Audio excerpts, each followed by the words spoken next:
Or you'd own 11 acres. And the building was built in 2017. So it's not a fixer-upper building. What are your thoughts on that city overall? Like, Pardon me? what are your thoughts on Argo? Like, what kind of city is it? Is it growing? Is it good location? I know you already. Oroville? Well, it's in California. You got 39 million people. And plus, you got to look at, I have a buddy that was a broker in San Diego for 45 years. He owned Century 21 All Star in Rancho Penasquitos in Scripps Ranch. And he owns a winery up in Dundee, Oregon.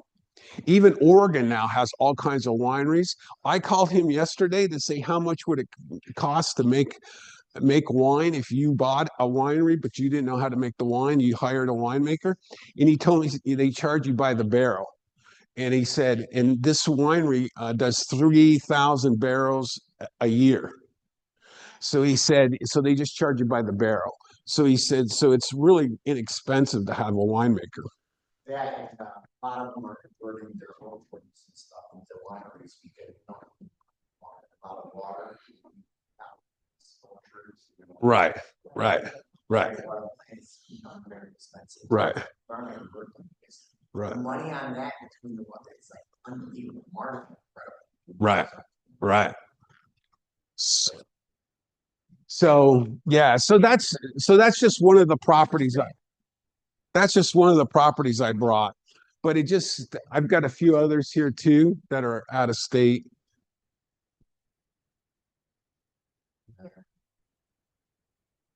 Ugh. Oh, the drive up here was kind of, Was it not? it was pain. Yeah. Yeah.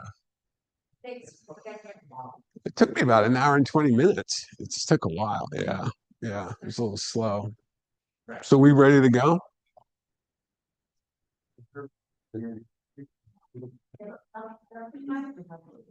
Yes.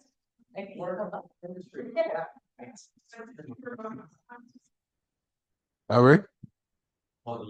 What's up? Oh, is it? Okay. Oh, this one? The keys? Oh, okay. This one? I got right there. Okay. All right. We ready to go? Let's go. All right. Find out what your goals are for this year. Okay, so last week, let's start with last week was tax day. Yeah. Okay. So everybody had to pay, taxes. Okay. We've talked about cash flow, mailbox money. We've talked about net worth. Let's talk today just a few minutes about taxes. Just in the last 7, 8 years, my wife and I haven't paid any taxes. We've got money back. And we're showing 6 figures on our tax return. We're not showing a loss.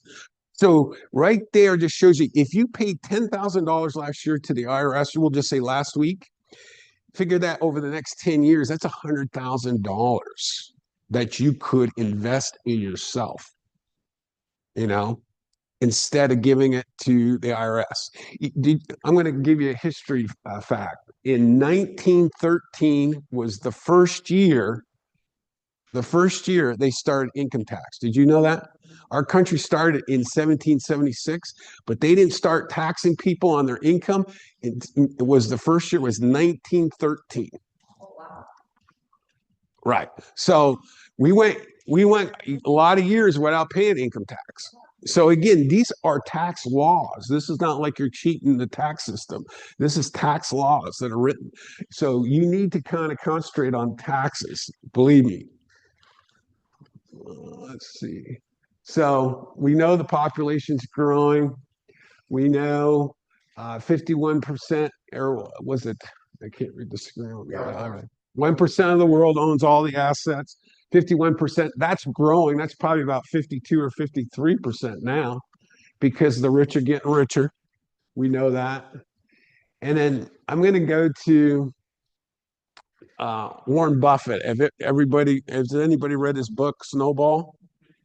Okay, he has 3 rules on investing. Rule number 1, don't lose any money. Rule number 2, Don't forget rule number 1.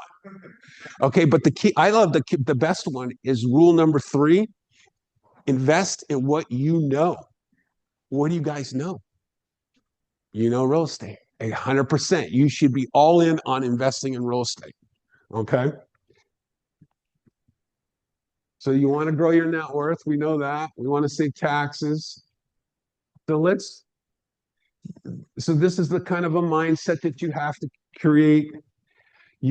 I've read books on financial people that have done really well, like The Millionaire Next Door and some of these other books like Rich Dad, Poor Dad. They all say you need 5 sources of income. 5 sources of income. If you don't have 5 sources of income, okay, so just you and your wife or you and your husband, that's it. If you don't have 5 sources, 3 other sources or more, you're going to actually work till the day you die. You need money coming in while you're sleeping. Yes, exactly. 100%. And you could it could be owning vending machines, whatever, it just has to be, but real estate is the key. And just start small. I was going to pull up this thing about Sam Walton. This is a classic. Okay, everybody knows Sam Walton. He started Walmart. Okay, so back in the 60s, in the early 60s, I got to get it first. Hold on. But back in the 60s, he owned a Ben Franklin franchise. Okay, he owned a Ben Franklin franchise, and he owned it for 5 years. Yeah. Yeah. Yeah.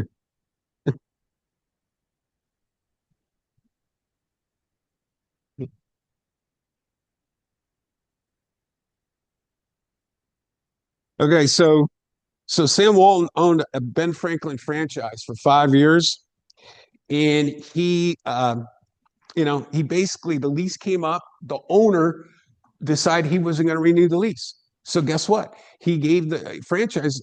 He had to give the franchise up. So the owner's son took over the franchise. But this is what Sam Walton did. He lost everything. It took him about 2 years to recoup. But in 1969, he started Walmart. But guess what? This time, you know what he did? He bought the building. He bought the building, people. That's the key. And look where he went. All right. So this is important.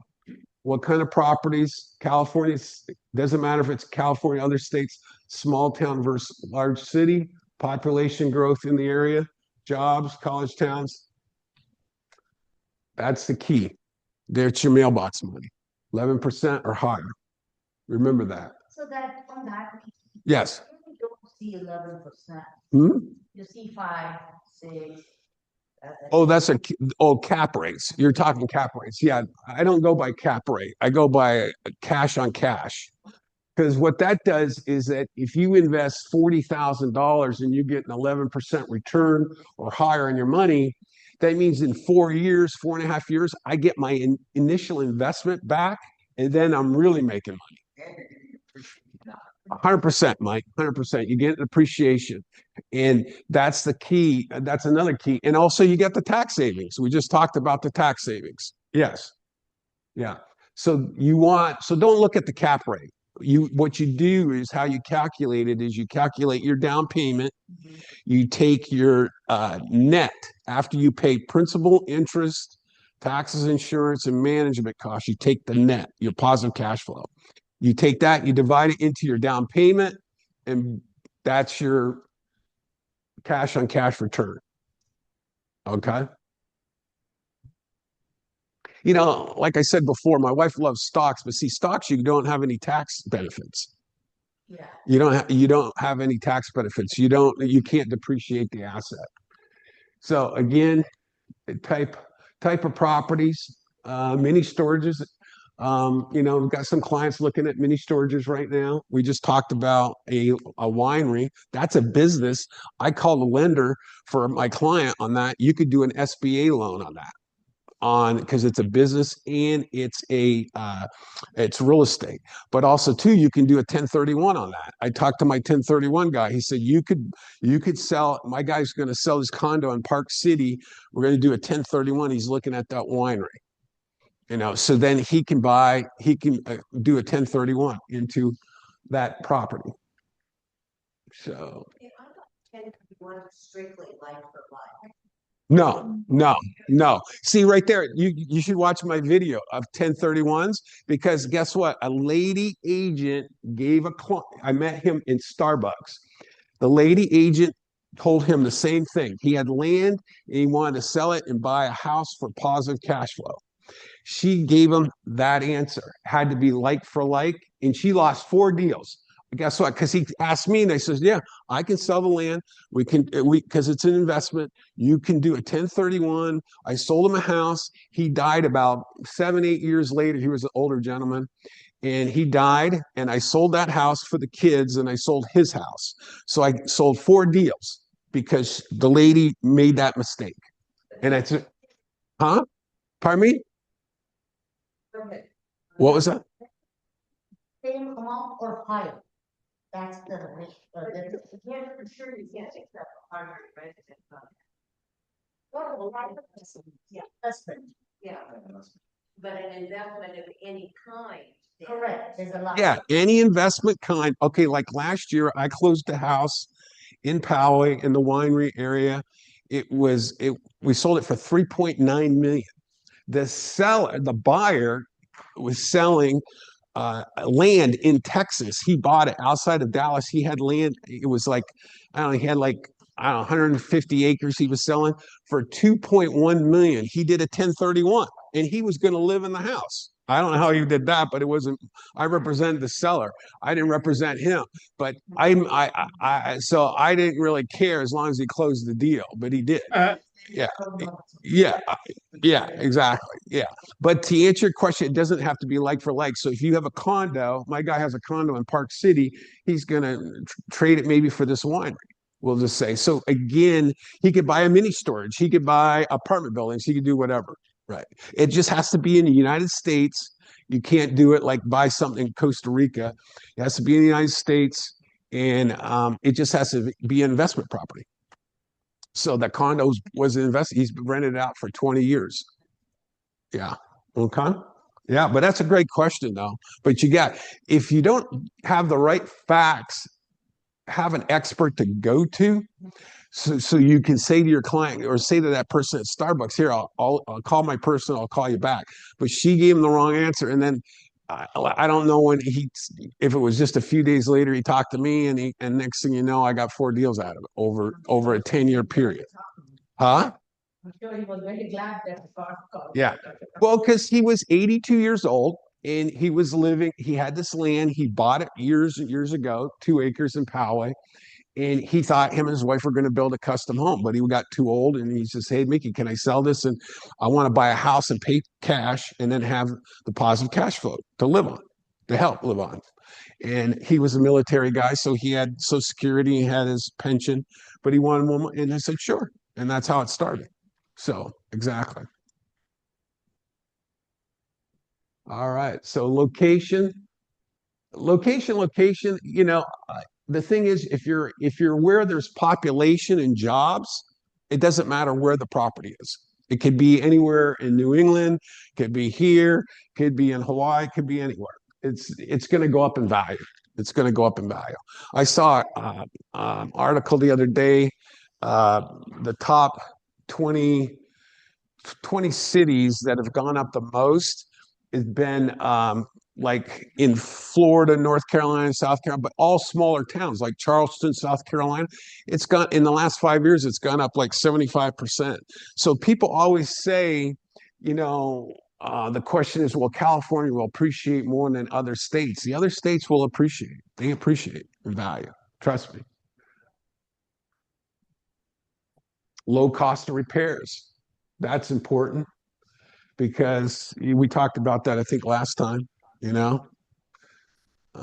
see right here, population growth, job growth, future opportunities in the area.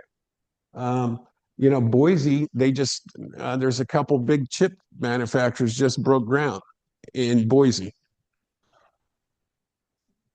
That's future opportunities. I call it the eyeball test. Is you drive through an area and you see a lot of cranes everywhere. There's people pouring money into that area. That's a good area to invest. These are some of the towns that are cities that I like. I like Jacksonville, Florida. It's on the ocean. It's North Florida, but at least it's probably the least expensive big city in Florida. Redding, California. I've sold a couple of apartment buildings up there. It's about 250,000 people. It's growing. Ocean Shores, we've talked about that before. It's right on the ocean in Washington. You can buy a brand new house there for 300,000. Lincoln, Nebraska. I own property in Tucson, so Tucson is a really good place. And then Lincoln, Nebraska is very good too. It's the capital of Nebraska, and it's also the University of Nebraska is there. Yeah. And so this is how you determine your positive cash flow: loan, property taxes, insurance, property management, repairs. And we just talked about the eye test. But you can call the cities, or you can Google the cities or the towns that you're looking into. They'll have plans, 5-10 year plans that are public information, and check your title company for the comps. I don't really rely on the other agents. I kind of do my own research, okay? Because I have to have my ducks in a row, because when my wife asks me a question, I got to make sure I know what I'm talking about. and so, and so that's why I kind of do my own due diligence, okay? And then we just talked about tax savings.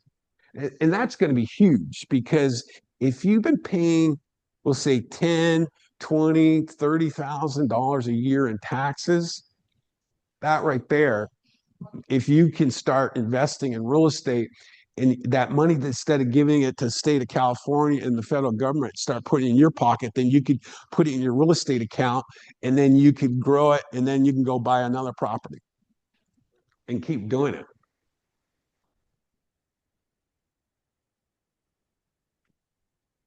So we talked about this last time. I prefer all of this because you own the land. You own the land.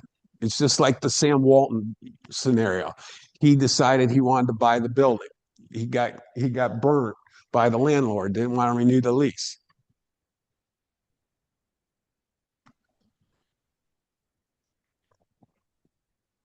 This is what you don't have to be afraid. You're already an expert in real estate, so you know real estate. So to me, it's kind of just it's pretty simple. I think that you should buy more in real estate.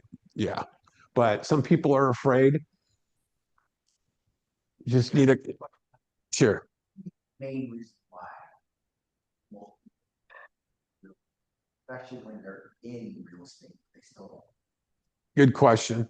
I think because some people are living on they're living on the edge where they just don't they make enough just to and they keep improving their lifestyle. That's the problem. They get a big check and they go out and buy a brand new Land Rover or whatever, and or they buy a bigger house. They keep going up, and that's what I see. One thing at least with my wife was never into big houses. She likes small houses, so I benefited that right there because I didn't have a huge mortgage. Okay, I've been in the business 40 years. Okay, and all the investment properties I've owned in personal homes, guess what's the most expensive house I've ever paid, or most expensive property I paid? Can you guess? No? Okay. The house I'm in right now, huh? The house I live in, but guess what? I paid $760,000 for that house.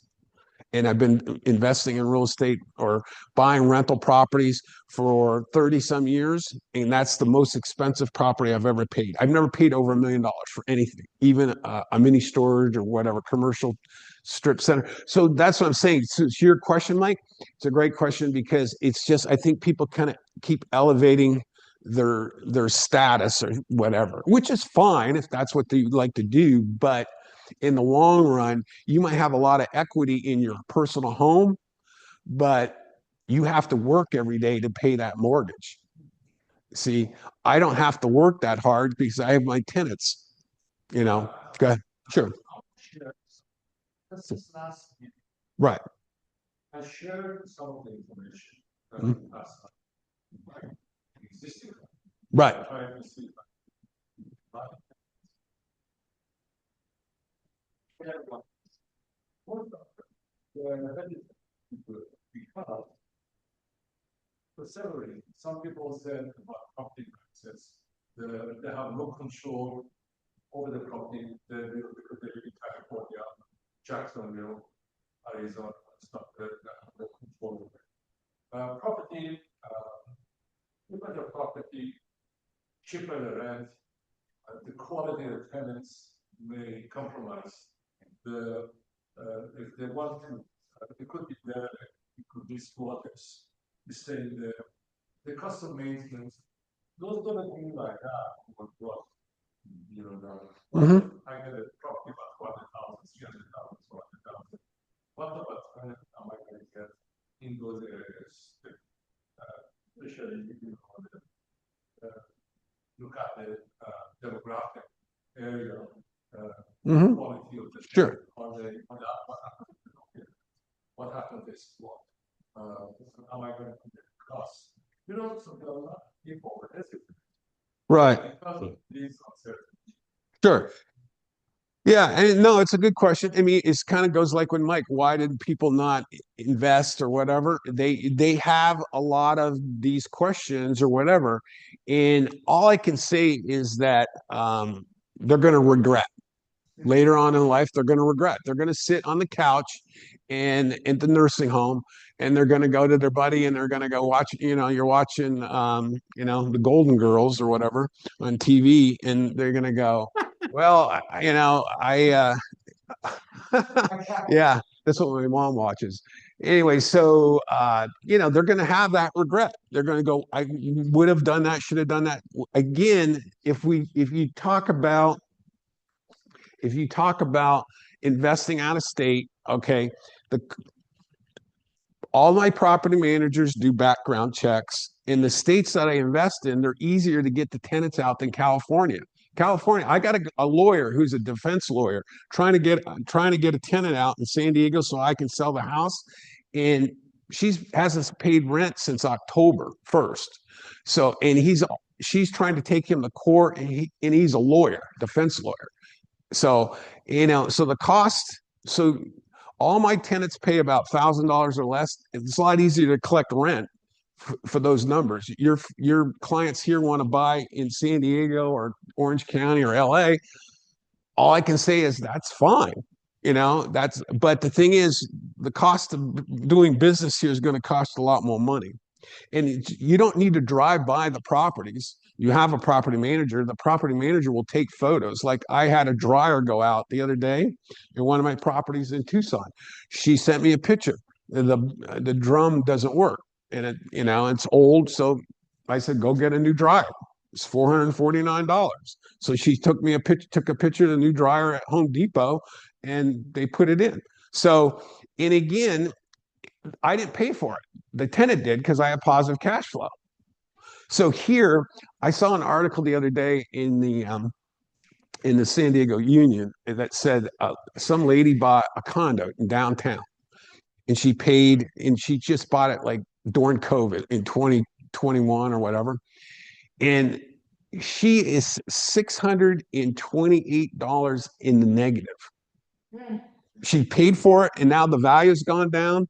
It was in one of those high rises in downtown, and the condo fees are killing her, and so the math doesn't work. So she's got 628. So you could tell your investors, do you want to be in the negative and hope that you can get appreciation, because you're going to have to hold on to it for a long time. Yeah. Mm-hmm. Just Vicky, you're looking at college towns, are you considering renting to students? And so students are typically 9 months or so in school. Do you still require a year lease, or is that you rent to non-students? I do have one student that rents in one of mine, and yes, we asked for a year lease, and her parents co-signed. Her parents are on the lease because she doesn't have any income. So yeah, exactly. I mean, again, if you guys want to invest and and you have a question like that, just pick up the phone and call me. I'll solve it for you in 30 seconds. Yeah. Next question. Yeah. Yeah, that's fine. Yeah, no, was that it? Okay. All right. No, that's just fine. Okay. Yeah, so let's see. All right, so let's get to it. Let's go look at see if I have some okay, this is the one I love. I saw this the other day. It's perfect. This is all you need to do. And if your clients don't want to do it, you should do it. Buy real estate. Real estate 101. Buy properties with bank money. You pay the debt with tenants' money. You get cash flow in your pocket. You let it appreciate, grow your net worth. You depreciate to remove your taxes, and you repeat. That is it right there. That's the best thing you could tell your clients if you want to get out of, you know, rat race. That's exactly. You want mailbox money, so when you get up in the morning, you've already made some money. Like Mike said earlier, your net worth's gone up, and you got the mailbox money. To your point, Robert Kiyosaki said exactly what you said. Their lifestyle is dependent on the cash flow and things that come out of their investment, not the income. Well, 100%, 100%. Yeah, exactly. Like the rich, how they do it is they don't pay taxes. What they'll do is they'll go out and buy an apartment building, then they'll keep it for a couple of years, and they go out and refinance it and take that bank money is not taxable. It's a loan. Then they go buy a yacht, and they pay cash. They go. It's lifestyle, on cash flow, 100%. 100%, exactly. Instead of working every day for a commission to pay your mortgage, if you work, okay, if you just bought one investment property and saved $10,000 a year on your taxes, then you could use that 10,000 to go buy your next property. But like Mike said, you buy enough of these, the cash flow then pays for your lifestyle. Then you can improve your lifestyle, right? If you want to do that. Opposite, yeah. Right. 100%. Like if you read Rich Dad, Poor Dad, we said that in the chapter once that his wife said, he wanted to buy a Porsche. She said, well, go buy a mini storage or buy an investment. And he went and bought a mini storage in Texas to pay the car loan. Right. 100%. Okay. So this right here is, I saw this article the other day. I thought it was important. This is 12 retirement mistakes that people cost them money, 100 grand or more. Well, okay, I know we're all in real estate, so we all got our 401ks, okay? The 401ks are great, but I stopped investing in 401ks I have IRAs, but I stopped investing in 2000 probably, and I just started buying real estate because the problem with 401ks is it saves you money now, but when you retire, guess what? You're going to pay taxes. And then when you're retired, you don't have any income. You don't have income. And then you got to pay taxes on that. So that's the thing I don't like about it. So this brings it up. And then this is another point that I want to make is that, okay, I have a CPA and I also have a financial advisor for my stock portfolio. But both of them are into real estate. So that's the other thing. Select people that are into real estate because some people have CPAs. I know we have some agents in our office in San Diego. They go, Mickey, how's your CPA? I say, he's great. But their CPAs tell them not to invest in real estate. Well, that's the stupidest thing I ever heard. Really, So fire the guy. Exactly. Fire him.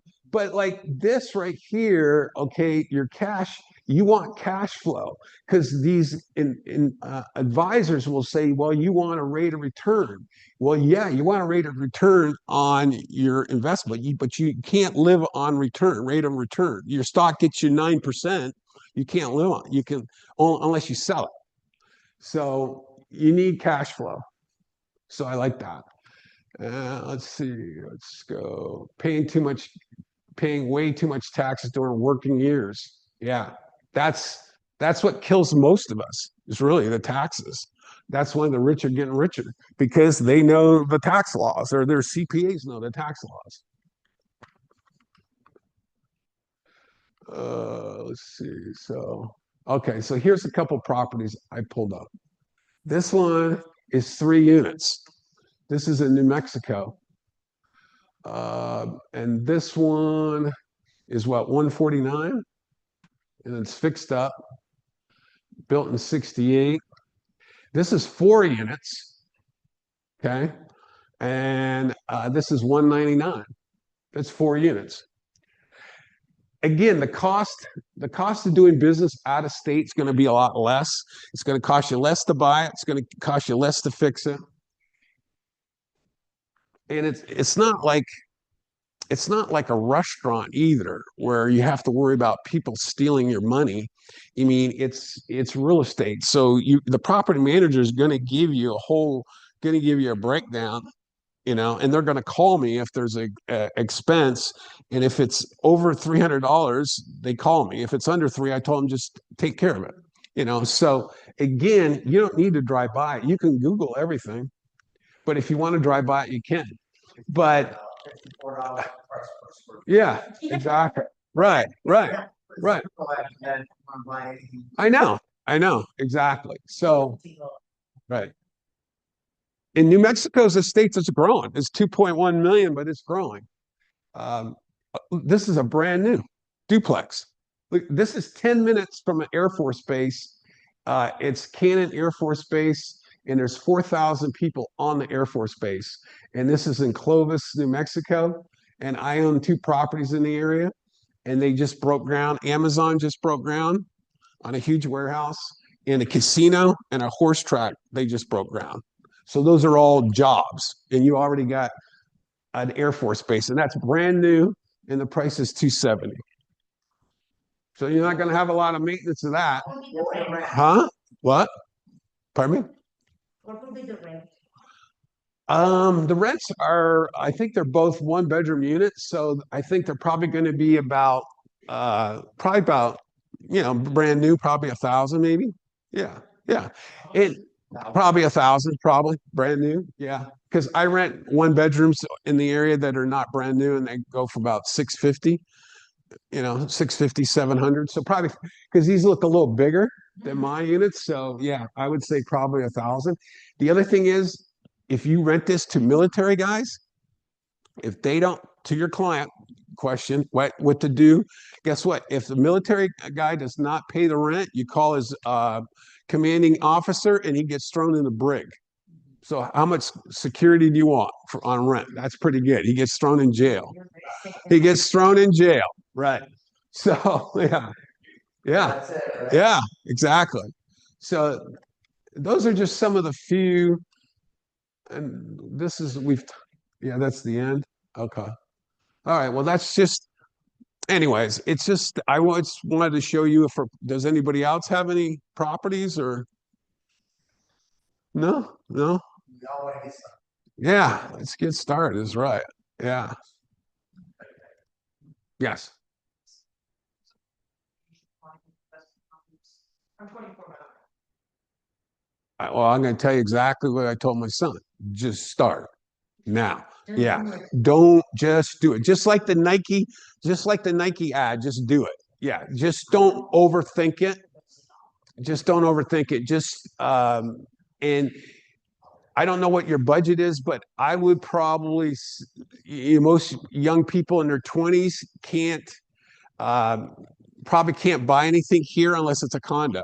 And so I would, if you're going to live in it, then I would buy a condo to start. But if you want positive cash flow, I would go to areas like New Mexico, Arizona, where you could just get in the car and drive like 5-6 hours, and then you could check out an area. It doesn't matter where it is, just buy it, and then you own the land, and then just let it grow, because you're 24.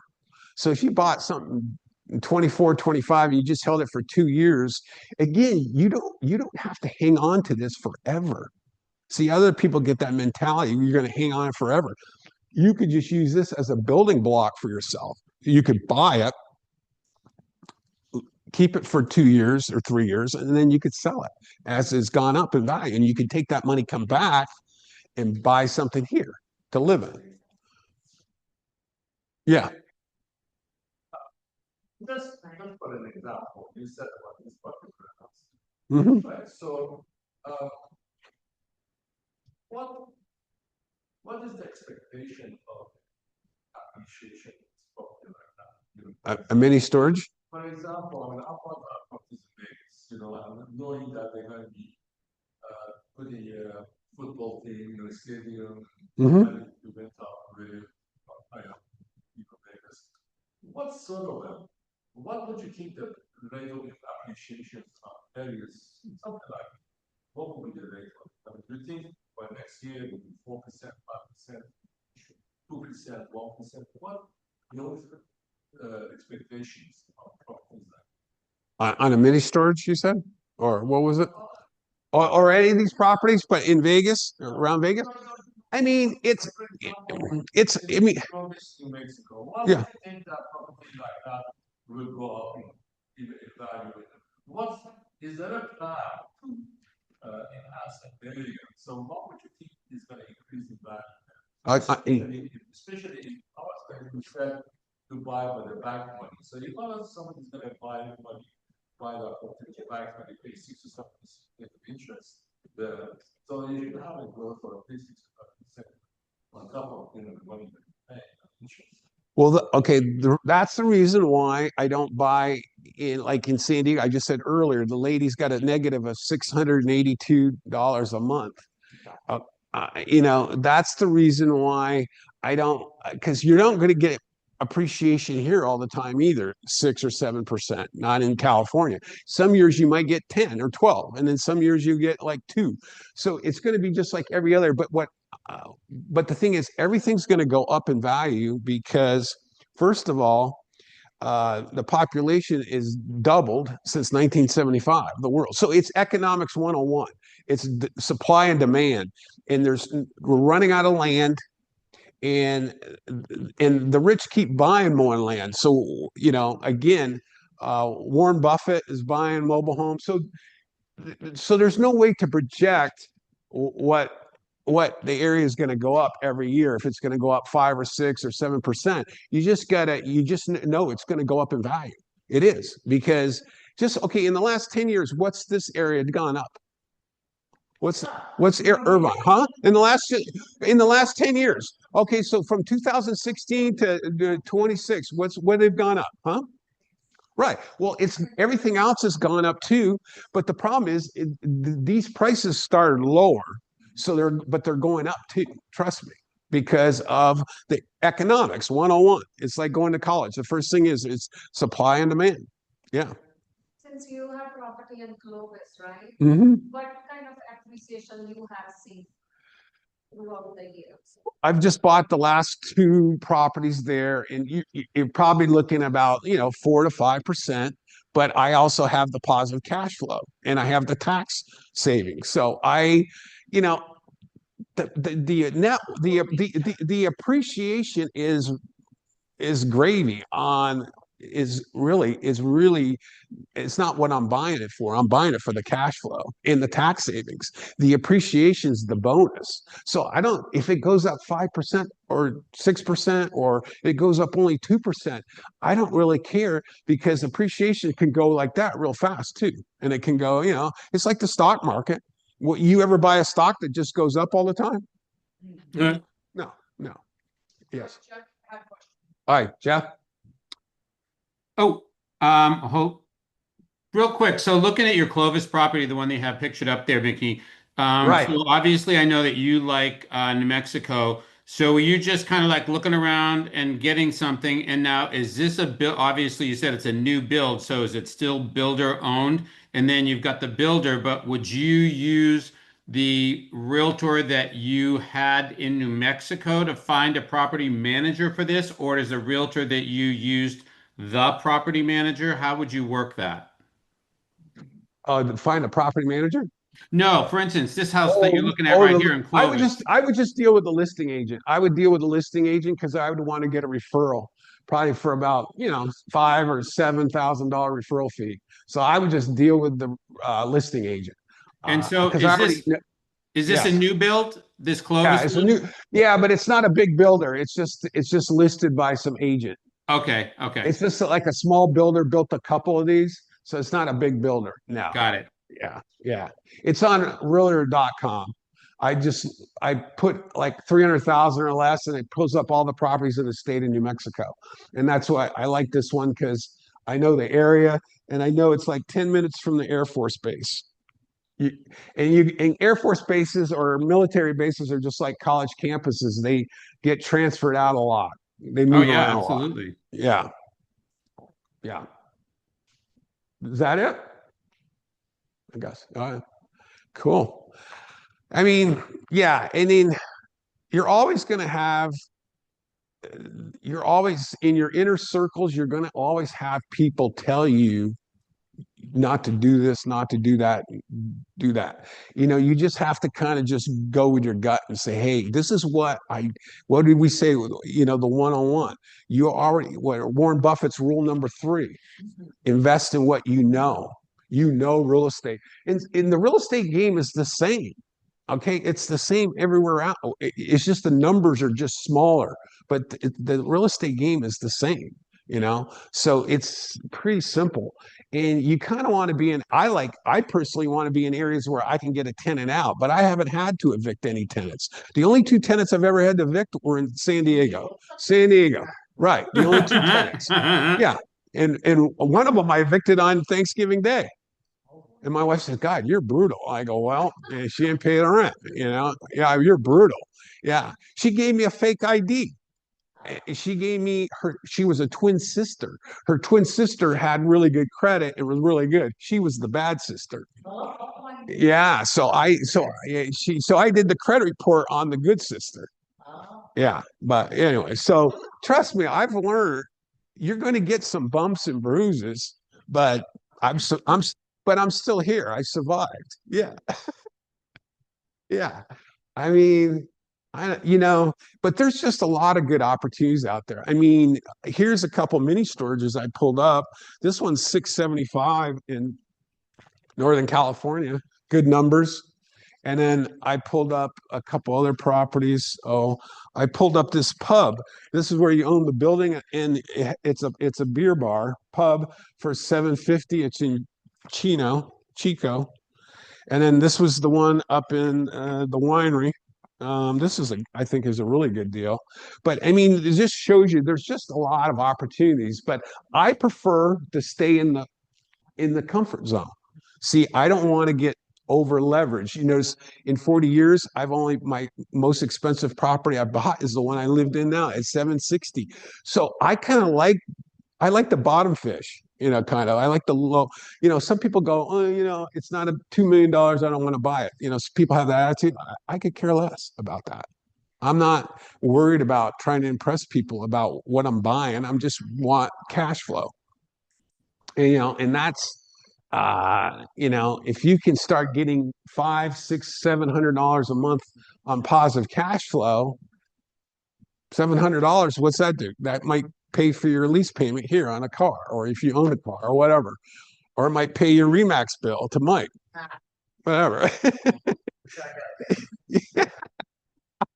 Yeah. So, I mean, but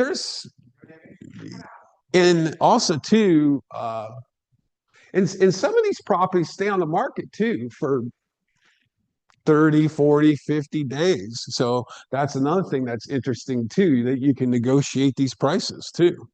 And how I tell them is that, look, I'm looking at properties in Texas and Arizona and whatever. And so I'm an agent in California. So, you can get a pretty good deal. But I've been doing it long enough. I know when I see a deal, I know it right away. Like the one I just bought for 3 units for 158,000. I knew right away it was a deal. It's just like this winery in California for 808. You own 11 acres. You own the building.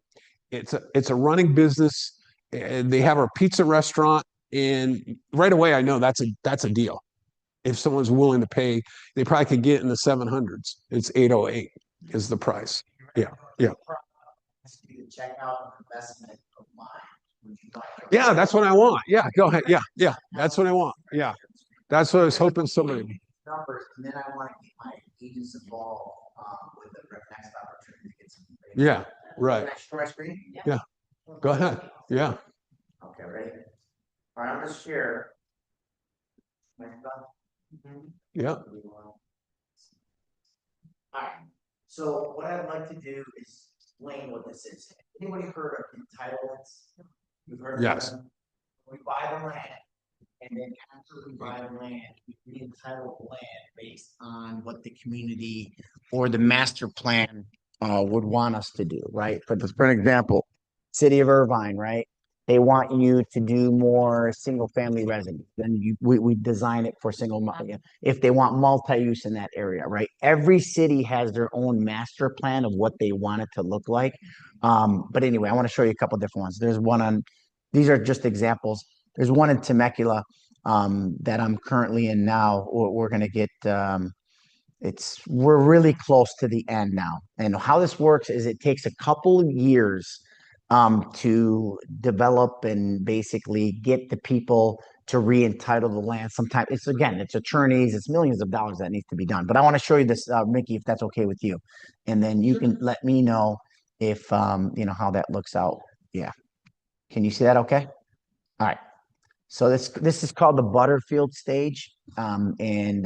Basically it's a multi-unit property, and you can here's a little bit more of the specifics on there.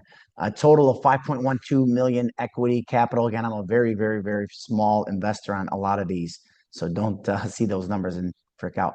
But basically, this is what's near it, right? Kind of gives you an idea of what's near the land. Kind of like what Mickey was saying. See if there's a lot of development, making sure that there's things are taking place inside there. It's by Pechanga, by the way. Yeah, it's a great location. Yeah. I So here's the proposed units, 165 proposed units on this is a single family dwelling. This is the build out of what they're going to be doing. So just to be very clear here, we buy the land. When we re-entitle it, we're buying it as an option from the seller, and the seller will give us the option for 2, 3 years, 4 years, however long it's going to take to entitle the land. Right before we finish, what we do is we get all of the investment money, close on the property, then we sell it to KB Homes, Pulte, Toll Brothers, whoever. So they don't want to go through this process. They just want to, what's that? Holding costs. It's very tedious. They can be stuck at this, and maybe they don't know the master plan of the city. Therefore, they put the proposals, they get them X'd out. So they would rather have all the preliminary work done for them. So this is what that looks like here. This is what the draw out here. But I want you to see these numbers to see how they can't see it. Okay. Let me expand it maybe. There you go. Is that a little bit better? There you go. A little bit better? Okay. So let's see. Okay. So this is a 30-month close on entitlement. So it's going to take 30. Can you see that pretty good? Yeah. 30 months on here. And the total land was going to be 30 million, right? And less acquisitions. Here's the net cash flow. Give you all those numbers. But these are the numbers I really want you to take a look at right here. So this is the investor returns. 68. Oh, wow. Yeah. So the IRR and it's a 3.1 multiple. So there's different ways of actually investment. Like what Mickey's talking about is long-term, right? Long-term investment. I look at short-term investment just because I can move the money around and kind of figure out what's working. And as you know, things do change, but long-term, Mickey's absolutely right. Like 20 years from now, you're going to look back and this building's paid off and you're going to say, darn it, I should have. But a lot of people are worried because they don't see 20 years down the road, right? So I think this would be a great opportunity to be a small investor in some of these projects that we're doing. Unfortunately, there's nothing available right now. And yeah, I know we were going to do 2 just recently, one in Carlsbad that got nixed. And then a lot of them are in Riverside County because Riverside is, as you know, it's growing. Yep. So this, Like builder friendly. that's exactly right. And what they do is they believe and again, I can get this thing done. We can get a small investment of $100,000. If you do $100,000, this would be, they won't take anything less than that. Sometimes I've gotten, some passes, some couple agents got done with a $50,000 investment, or more, right? But it's a 3.1 multiple on this one. I'm curious what do you think about these numbers, Mickey? I mean, is it something that you would put your own money in, or you say, I'd rather just wait and I'd rather have cash flow, or, I just want really your opinion on that, No, I mean, the numbers are really good. right? Yeah, really good. It's just, you're dealing with raw land. Right. And you're dealing with cities. Right. So that's the issue, is how much the holding cost, how long is it gonna, how long you gotta hold it. But yeah, the numbers are really good, because again, California is the fourth largest economy in the world. The state of California is. So there's a lot of money here in the state of California. So, exactly. And plus, It's a good slide too. I believe in new homes, Mhm. because it's funny, Californians, you could go crazy on the freeway, on the 5 freeway, and someone would buy it. They love it. Here, And I grew up it's in gonna be a Vermont, we had 3.1 houses multiple. for 200. These are just estimates. So, And another thing I want to say is, like, with these type of investments, we'll do, because you can see it here. I don't know why it's not showing up as big over there. With these type of investments, Mickey, that they have they'll project a 3.1 multiple, but sometimes we'll get profit participation on that. So when we go to Pulte Homes and say, hey, you want our project, and it's a hot piece of land, then we'll say, okay, well, we want profit participation. So there's an additional 1.5, sometimes 1%, 2% more just from the builder, because they'll start paying you on a quarterly basis or even on an annual basis based on their sales. So there's different ways of doing it. Again, when these pop up, they're very rare. And this is a buddy system, so they don't really they don't let people in on this. It's a circle. Yeah, well, the buddy happens to be my best friend. So in Newport Beach, he was I sold him a home in Balboa Island. But point is, he's now moved to Arizona because of the taxes. But point is, when there's the next opportunity like that, I'd like to present it to the group. And this would be a good way, like you were saying, you do it as a small investment. Maybe you pool your money with like 2 or 3 different people, and you say, hey, by the way, we can go in down. So I'll present it when it comes around. Yeah, you guys would be interested? Okay, very good. That's all. But you like these numbers. I'll send them over to you so you can diagnose them, if that's okay with you. Yeah.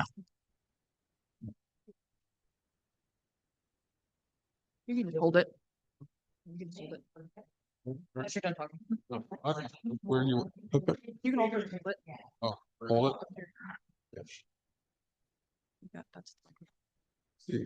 I'm just put it back on you. Yeah. It's easier. you go. Thank you. So we have any other questions? Anybody? No? So I think we covered it all. All right. Thank you. Thank you. Thank you for coming. Thank you for coming. But yeah. Thanks, Mickey. Okay. Yeah. Thanks, Jeff. Yeah, I mean, just start small. I mean, again, that's I continue to buy small, but I could afford more than 270, but I like that price range. And see, and the other thing is, when people go, we'll just point out that when the interest rates go higher, keep going up, I just go down a little bit lower in price range, because I don't really care about the interest rate. It's a tax write-off. I don't want to pay taxes. Huh? No. I mean, so again, I got money back this year. I got